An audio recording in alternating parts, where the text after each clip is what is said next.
In today's video, I'm going to teach you how to increase Steam desktop level.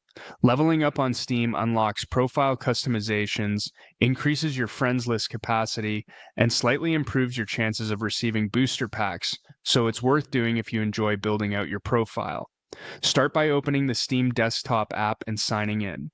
At the top of the window, click your profile name to open your profile. From here, head into the badges section. This is your hub for Steam trading card badges. Each supported game has a badge you can complete by collecting a full set of its trading cards. When a set is complete, you can craft a badge, which awards XP toward your Steam level along with a profile background, an emoticon, and progress toward booster pack eligibility. Choose a game you want to work on. Picking one you own is helpful because you may already have some card drops. On that game's badge page, you'll see which cards you have and which ones you're missing. Scroll down to find the option to buy remaining cards on the market. This takes you to the Steam Community Market filtered for the exact cards you need. Check prices, pick the lowest priced listings you're comfortable with, and make sure you have funds in your Steam wallet.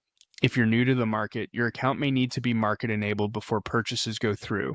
Back on the badge page, you can also visit the trading forum for that game. This is useful if you prefer to swap duplicates with other users instead of buying everything outright. Read the posting guidelines, use clear offers, and verify card names and sets before agreeing to a trade. Once your collection shows a complete set, the badge page will present the option to craft it. Crafting grants XP that raises your Steam level.